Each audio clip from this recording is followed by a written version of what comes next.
Okay.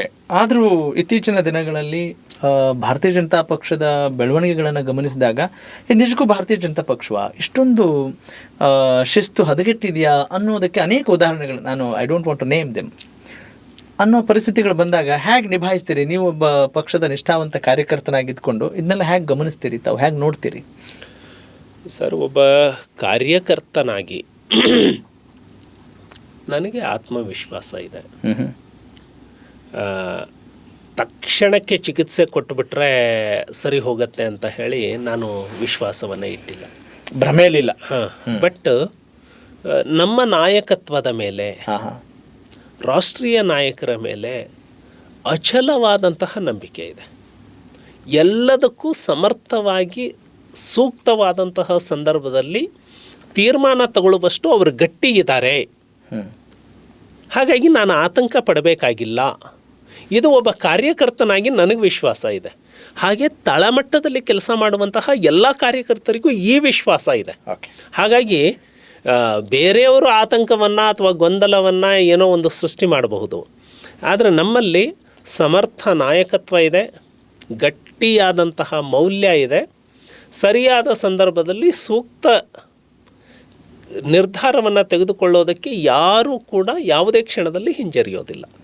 ಅಷ್ಟು ನನಗೆ ಪ್ರತಿಯೊಬ್ಬ ಕಾರ್ಯಕರ್ತರಿಗೆ ಈ ವಿಶ್ವಾಸ ಇದ್ಬಿಟ್ರೆ ಗೊಂದಲಗಳು ಯಾವ ಕಾರ್ಯಕರ್ತರ ಮನಸ್ಸಿನಲ್ಲಿ ಬರೋದೇ ಇಲ್ಲ. ಸುಮ್ಮನೆ ಕೆಲಸ ಮಾಡ್ಕೊಂಡು ಹೋಗ್ತಿರ್ತಾರೆ. ಓಕೆ. ಈ ಬಣ ಬಡಿದಾಟದಲ್ಲಿ ಎಲ್ಲ ಪಕ್ಷಗಳಲ್ಲೂ ಬಣ ಬಡಿದಾಟ, ಒಣ ರಾಜಕೀಯ ಅನ್ನೋದು ಇದ್ದೇ ಇರುತ್ತೆ. ತಾವು ಇಂಥ ಬಣದಲ್ಲಿ ಅಂತ ಗುರುತಿಸ್ಕೊಂಡಿದ್ದೀರಾ? ಸರ್, ನಮ್ಮ ಪಕ್ಷಕ್ಕೆ ಇರುವಂಥದ್ದು ಒಂದೇ ಪ್ಲಾಟ್ಫಾರ್ಮು, ಒಂದೇ ಟ್ರ್ಯಾಕ್. ಅದು ಪಕ್ಷದ ಸಿದ್ಧಾಂತ ಮತ್ತು ಸೈದ್ಧಾಂತಿಕ ಬದ್ಧತೆ. ಆ ದಾರಿಯಲ್ಲಿ ನಾವು ಸುಮ್ಮನೆ ನಡ್ಕೊಂಡು ಹೋಗ್ತಿರ್ಬೇಕು ಅಷ್ಟೇ. ಓಕೆ. ನಾವು ಇದಕ್ಕೆ ತಲೆ ಕೆಡಿಸ್ಕೋಬೇಕಾಗಿಲ್ಲ. ಹಾಗಾಗಿ ನಮ್ಮಲ್ಲಿ ಯಾವ ದಾರಿಗಳು ಡ್ಯೂಯಲ್ ಪಾತ್ ಇಲ್ಲ, ಸಿಂಗಲ್ ಪಾತ್ ಇರುತ್ತೆ. ಆ ಕ್ಲಾರಿಟಿ ಕಾರ್ಯಕರ್ತನಲ್ಲಿ ಬಂದುಬಿಟ್ರೆ ಬಣ, ಆ ಗುಂಪಿನ ಜೊತೆ ಈ ಗುಂಪಿನ ಜೊತೆ, ಅದು ನಮ್ಮ ಕಾರ್ಯಕರ್ತರಲ್ಲಿ ಕನ್ಫ್ಯೂಷನ್ಸೇ ಇರಲ್ಲ. ಭಾಳ ಕ್ಲಾರಿಟಿ ಇರುತ್ತೆ. ಒಂದು ಕ್ಲಿಯರ್ ಡೆಸ್ಟಿನಿ ಇರುತ್ತೆ. ಕ್ಲಿಯರ್ ಡೆಸ್ಟಿನಿ ಕಾಣ್ತಾ ಇರುವಾಗ, ಅದಕ್ಕೆ ಪಾತ್ ಕ್ಲಿಯರ್ ಇರುವಾಗ ಸುಮ್ಮನೆ ನಡ್ಕೊಂಡು ಹೋಗ್ತಿರ್ಬೇಕಷ್ಟೇ. Just you are witnessing. ಹೌದು, ಸಾಕ್ಷಿಭೂತರಾಗಿ ನೋಡ್ತಾ ಇದ್ದೀರಿ ಆಗಿದ್ರೆ. ಸೊ ನಮ್ಮಲ್ಲಿ ಯಾವ ಗೊಂದಲಗಳು ಇಲ್ಲ. ಕಾರ್ಯಕರ್ತನಿಗೆ ಯಾವ ಗೊಂದಲಗಳು ಇಲ್ಲ. ನಾಯಕರಲ್ಲಿದೆ ಅಂತೀರಿ? ಅಲ್ಲ, ನಮ್ಮಲ್ಲಿ ನಾಯಕ ಕಾರ್ಯಕರ್ತ ಎಲ್ಲರೂ ಒಂದೇ. ಹಾಗಾಗಿ ಯಾರು ಪಕ್ಷದ ವಿಚಾರಧಾರೆಗಿದ್ದಾರೆ ಅವರಿಗೆ ಯಾವ ಕನ್ಫ್ಯೂಷನ್ಸು ಇಲ್ಲ. ಕ್ಲಿಯರ್ ಆಗಿ. ಈಗ ನಾನು ಒಬ್ಬ ರಾಜೀವ್ ಅವರಲ್ಲಿ ರಾಜಕಾರಣಿಯ ಮಾತುಗಳನ್ನು ಕೇಳಿಸ್ಕೊಳ್ತಾ ಇದ್ದೀನಿ. ಇಲ್ಲ, ನಾನೇನು ಮಾತನಾಡ್ತಾ ಇದ್ದೀನಿ, ಇದು ಈ ಮೀಡಿಯಾಗಾಗಿ ಮಾತನಾಡ್ತಾ ಇಲ್ಲ. ನನ್ನ ಅನುಭವಕ್ಕೆ ಬಂದಿರೋದು ಮತ್ತೆ ನಾನು ತಿಳ್ಕೊಂಡಿರುವಂಥದ್ದು, ನಾನು ನಂಬಿರುವಂಥದ್ದು, ಅದನ್ನು ಮಾತ್ರ ಮಾತನಾಡ್ತಾ ಇದ್ದೆ. Fine sir. ಈಗ ಅಧಿವೇಶನಗಳಲ್ಲಿ ನಾವು ಸಂವಿಧಾನದ ಮೌಲ್ಯಗಳನ್ನು, ಆಶಯಗಳನ್ನು ಬಹಳ ಪ್ರಬಲವಾಗಿ ಪ್ರಸ್ತುತಪಡಿಸ್ತಾ ಇರ್ತೀರಿ. ಅವೆಲ್ಲವುಗಳು ಇವತ್ತಿನ ರಾಜಕೀಯಕ್ಕೆ ಎಷ್ಟು ಅವಶ್ಯಕತೆ ಇದೆ ಮತ್ತು ಎಷ್ಟು ಅಳವಡಿಸ್ಕೊಳ್ತಾ ಇದ್ದಾರೆ, ಅದರ ರಿಸಲ್ಟ್ ಏನೋ ಒಂದು ಮಾತಾಡಿದ ತಕ್ಷಣ ಅಥವಾ ನೀವು ಮಂಡಿಸಿದ ನಂತರ ಅದರ ಪರಿಣಾಮ ಏನು ಅಥವಾ ಇಂಪ್ಯಾಕ್ಟ್ ಏನು ಅನ್ನೋದನ್ನು ನೋಡಬೇಕಲ್ಲ.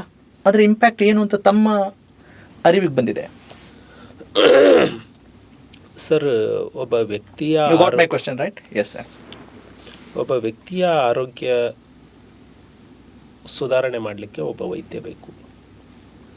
ಸಮಾಜದ ಆರೋಗ್ಯ ಸುಧಾರಣೆ ಮಾಡಲಿಕ್ಕೆ ಒಂದು ಸಾಮಾಜಿಕ, ಒಂದು ವೈದ್ಯಕೀಯ ವೇದಿಕೆ ಬೇಕು.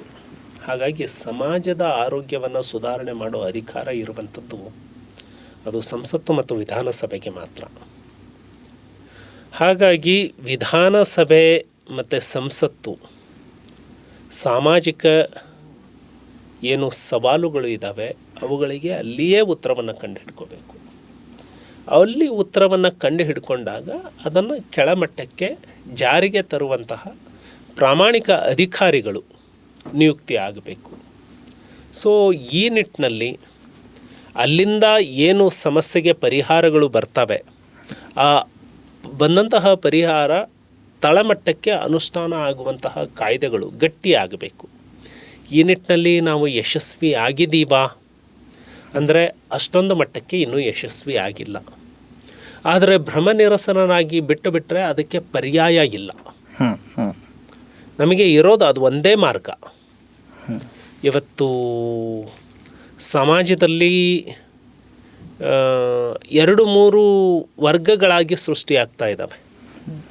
ಗೇಟೆಡ್ ಕಮ್ಯುನಿಟಿ, ಹಾಂ, ಈ ಗೇಟೆಡ್ ಕಮ್ಯುನಿಟಿ ಆಗ್ತಾ ಇರುವಂಥದ್ದು, ಈ ಕಡೆ ಎಲೈಟ್ ಗ್ರೂಪ್ ಆಗ್ತಾ ಇರುವಂಥದ್ದು, ಈ ಕಡೆ ಬಂಡವಾಳಶಾಹಿಗಳು ಆಗ್ತಾ ಇರುವಂಥದ್ದು, ಈ ಕಡೆ ಬಡತನ ಇನ್ನಷ್ಟು ಹೆಚ್ಚಾಗ್ತಾ ಇರುವಂಥದ್ದು, ಬಡವರಿಗೆ ಮತ್ತು ಉನ್ನತ ವರ್ಗದವರಿಗೆ ಬಹಳ ದೊಡ್ಡ ಗ್ಯಾಪ್ ಬಿಲ್ಡಪ್ ಆಗ್ತಾ ಇರುವಂಥದ್ದು.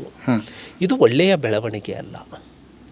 ಇದಕ್ಕೆ ಸಂಸತ್ತು ಮತ್ತು ಶಾಸನ ಸಭೆ ಈಗಲೇ ಪರಿಹಾರವನ್ನು ಕಂಡುಕೊಳ್ಳಿಲ್ಲ, ಈಗಲೇ ನಾವು ಅದಕ್ಕೆ ಮಾರ್ಗವನ್ನು ಹುಡುಕಲಿಲ್ಲ ಅಂತ ಹೇಳಿದರೆ, ನಾವು ಯಾವುದೋ ಮಾರ್ಗದ ಮೂಲಕ ಹಣವನ್ನು ಚೆಲ್ಲಿ ವಿಧಾನಸಭೆಯಲ್ಲಿ ಸಂಖ್ಯೆಯನ್ನು ಜಾಸ್ತಿ ಮಾಡ್ಕೊಳ್ತೇವೆ ಅನ್ನುವಂಥದ್ದು, ಯಾವುದೋ ಇಶ್ಯೂ ಮೇಲೆ ನಾವು ಇಮೋಷನಲ್ಲಾಗಿ ವೋಟ್ ತಗೊಂಡು ಸಂಖ್ಯೆಯನ್ನು ಜಾಸ್ತಿ ಮಾಡ್ಕೊಳ್ತೀವಿ ಅನ್ನುವಂಥದ್ದು, ಇದು ಯಾವ ಪಕ್ಷಗಳು ಯೋಚನೆ ಮಾಡಬಾರ್ದು. ಹಾಗೂ ಮತದಾರ, ಪ್ರಬುದ್ಧ ಮತದಾರ, ನಾನು ನನ್ನ ಮತವನ್ನು 5 ವರ್ಷದವರೆಗೆ ಅಧಿಕಾರಯುತವಾಗಿ ಬಳಸುವಂತಹ ವ್ಯಕ್ತಿಗೆ ನಾನು ಎಲ್ಲಿ ಕಳಿಸ್ಬೇಕು, ಅದ ಯಾವುದೇ ಪಕ್ಷದವನಿರಲಿ, ಈ ಯೋಚನೆ ಎಲ್ಲಿಯವರೆಗೆ ಬರೋದಿಲ್ಲ ಜನಸಾಮಾನ್ಯನಿಗೆ, ಆ ಯೋಚನೆಯನ್ನು ಹುಟ್ಟು ಹಾಕೋದಕ್ಕೆ ಪೂರಕವಾದಂತಹ ವಾತಾವರಣವನ್ನು ಈಗ ಇರುವಂತಹ ಸರ್ಕಾರಗಳು, ಯಾವುದೇ ಪಕ್ಷದ ಇರಲಿ, ಆ ಸರ್ಕಾರಗಳು ಮಾಡಲಿಲ್ಲ ಅಂತ ಹೇಳಿದರೆ ಮುಂದಿನ ಸಮುದಾಯಕ್ಕೆ ನಾವು ಮಾಡ್ತಾ ಇರುವಂತಹ ಭಾಳ ದೊಡ್ಡ ದ್ರೋಹ. ಈ ನಿಟ್ಟಿನಲ್ಲಿ ಎಲ್ಲ ರಾಜಕಾರಣಿಗಳು, ಎಲ್ಲ ರಾಜಕೀಯ ಪಕ್ಷಗಳು ಯೋಚನೆಯನ್ನು ಮಾಡುವಂತಹ ಅವಶ್ಯಕತೆ ಇದೆ. Sir, I got it completely sir. ಈಗ ವೀಕ್ಷಕರ ದೃಷ್ಟಿಕೋನದಲ್ಲಿ ಗಮನಿಸಿದಾಗ ಇದೇ ಮಾತುಗಳನ್ನು ಭಾರತೀಯ ಜನತಾ ಪಕ್ಷದ ವತಿಯಿಂದಲೂ ಮಾತನಾಡ್ತಾರೆ, ಕಾಂಗ್ರೆಸ್ಸಿಂದಲೂ ಮಾತಾಡ್ತಾರೆ, JDSಯಿಂದಲೂ ಮಾತಾಡ್ತಾರೆ, ಇನ್ನುಳಿದಂಥ ಬೇರೆ ಪಕ್ಷಗಳ ಕಾರ್ಯಕರ್ತರು ಮಾತಾಡ್ತಾರೆ. ಸೊ ಜನರಿಗೆ ಕನ್ಫ್ಯೂಷನ್, ಯಾವುದು ಸರಿ ಯಾವುದು ತಪ್ಪು. ಅರೆ, ಇವರು ಅದನ್ನೇ ಹೇಳ್ತಾರೆ, ಎಲ್ಲ ಪಕ್ಷಗಳು ಹೀಗೆ ಮಾಡಬೇಕು, ಹೀಗೆ ನಡ್ಕೊಳ್ಬೇಕು ಅಂತಲೇ ಹೇಳ್ತಾರೆ. ಅವ್ರ ದೃಷ್ಟಿಕೋನದಲ್ಲಿ ಒಂದು ಸಲ ನಿಂತು ನೋಡಿದಾಗ ನಿಮಗೇನು ಅನಿಸುತ್ತೆ, ಹೇಗೆ ಇದನ್ನು ಅರ್ಥ ಮಾಡ್ಕೊಳ್ಬೇಕು ಅಂತ? ಸರ್, ಇದಕ್ಕೆ ಅಲ್ಲ, ಎಲ್ಲರೂ ಹೇಳ್ತಾರಲ್ಲ, ಎಲ್ಲರೂ ಹೇಳ್ತಾರೆ ಈ ಮಾತುಗಳನ್ನು. ಇಲ್ಲ, ಅಫ್ಕೋರ್ಸ್, ಕುರಿಯನ್ನು ಕಾಯೋದಕ್ಕೆ ತೋಳವನ್ನು ನೇಮಿಸಿದಾಗ ತೋಳ ಕೂಡ ಕುರಿಯ ಹಿತಾಸಕ್ತಿಯನ್ನು ಕಾಯೋದ್ರ ಬಗ್ಗೆನೇ ಭಾಷಣವನ್ನು ಮಾಡುತ್ತೆ. ಒಳ್ಳೆ ಎಕ್ಸಾಂಪಲ್ ನೀವು ಕೊಟ್ರಿ. ಹಾಗಾಗಿ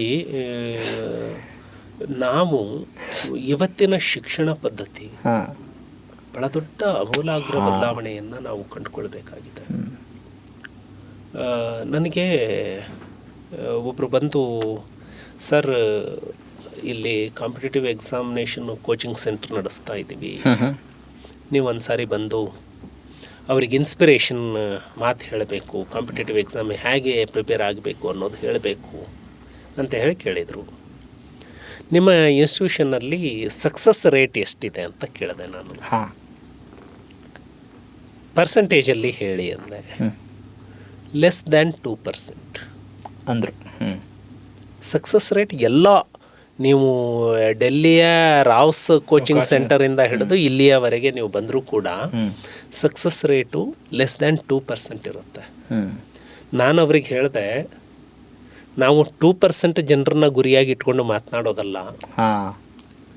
ಇನ್ನು 98% ಜನ ಸಕ್ಸಸ್ ಕ್ರ್ಯಾಕ್ ಮಾಡೋದಕ್ಕಾಗೋದಿಲ್ಲ ಅವರಿಗೆ. ಓಕೆ, ಆದರೆ ಅವರು ಬದುಕಬೇಕಲ್ಲ, ಅವರಿಗೆ ಹೇಳಬೇಕಾಗಿದೆ. ನಾವು ಇವತ್ತಿನ ಎಜುಕೇಷನ್ ಸಿಸ್ಟಮ್ ಯಾವ ಮಟ್ಟಕ್ಕೆ ಮಾಡಿಬಿಟ್ಟಿದ್ದೀವಿ ಅಂತ ಹೇಳಿದರೆ, ಅವನಿಗೆ, ಒಬ್ಬ ವಿದ್ಯಾರ್ಥಿಗೆ ಸ್ಪಷ್ಟತೆ, ಒಂದು ಕಾಮನ್ ಫಾರ್ಮುಲಾವನ್ನು, ಒಬ್ಬ ಸಕ್ಸಸ್ಫುಲ್ ಸಿಟಿಸನ್ ಆಗೋದಕ್ಕೆ ಏನಿರಬೇಕು ಅನ್ನುವಂತಹ ಕಾಮನ್ ನಾಲೆಡ್ಜನ್ನು ಕೊಡೋದ್ರಲ್ಲಿ ನಮ್ಮ ಎಜುಕೇಷನ್ ಸಿಸ್ಟಮ್ ಇಲ್ಲವೇ ಇಲ್ಲ. ನೀವು ಬೆಳೆದ ಮೇಲೆ ನೀನು ಯಾವುದಾದ್ರೂ ಒಂದು ಜಾಬಿಗೆ ಹೋಗಲೇಬೇಕು ಅನ್ನೋದನ್ನು ಮಾತ್ರ ಹೇಳ್ತಾ ಇದ್ದೀವಿ ಬಿಟ್ಟರೆ, ನೀನು ಈ ರೀತಿ ಬದುಕೋದಕ್ಕೆ ಇಷ್ಟು ಆಯಾಮಗಳು ಇದ್ದಾವೆ. ಸರ್ಕಾರಿ ನೌಕರಿ ಒಂದೇ ಆಯಾಮ ಅಲ್ಲ, ಇದನ್ನು ಮೀರಿ ನೀನು 100 ಜನರಿಗೆ ನೌಕರಿ ಕೊಡುವಂತಹ ವಾತಾವರಣವನ್ನು ನೀನು ಸೃಷ್ಟಿ ಮಾಡ್ಕೊಳ್ಳೋದಕ್ಕೆ ಅವಕಾಶ ಇದೆ. ಇದನ್ನು ನಾವು ಎಲ್ಲೂ ತಿಳಿಸ್ತಾನೇ ಇಲ್ಲ. ಹಾಗಾಗಿ ಇವತ್ತು ನಮ್ಮ ಎಜುಕೇಷನ್ ಸಿಸ್ಟಮನ್ನು ನಾವು ಹೇಗೆ ಬದಲಾವಣೆ ಮಾಡಬೇಕು ಅಂದರೆ, ಜಪಾನು 1945ರಲ್ಲಿ ಸುಟ್ಟು ಹೋಯಿತು, ಹಿರೋಶಿಮಾ ನಾಗಸಾಕಿ. ಭಾರತ 47ರಲ್ಲಿ ಉದಯ ಆಯಿತು. ಇವತ್ತು ಜಪಾನ್ ಪರ್ ಕ್ಯಾಪಿಟಾ ಇನ್ಕಮ್ ಮತ್ತು ಇಂಡಿಯಾದ ಪರ್ ಕ್ಯಾಪಿಟಾ ಇನ್ಕಮ್ ಎಷ್ಟು ದೊಡ್ಡ ಗ್ಯಾಪ್ ಯಾಕೆ? ಸುಟ್ಟು ಹೋದ ದೇಶವನ್ನು ಆ ರೀತಿ ಕಟ್ಟಬಲ್ಲರು ಅಂದರೆ ನಮ್ಮ ದೇಶವನ್ನು ನಾವು ಯಾಕೆ ಕಟ್ಟಲಿಲ್ಲ? ನಾವು ಸೋತಿದ್ದೆಲ್ಲಿ ಅಂತ ಹೇಳಿದರೆ, ನಾವು ಆ ಮುಗ್ಧ ಮನಸ್ಸುಗಳಲ್ಲಿ ಭವಿಷ್ಯದ ಕನಸುಗಳನ್ನು ಮತ್ತು ಗುರಿಗಳನ್ನು ಬಿತ್ತುವಲ್ಲಿ ನಾವು ಸೋತಿದ್ದೀವಿ.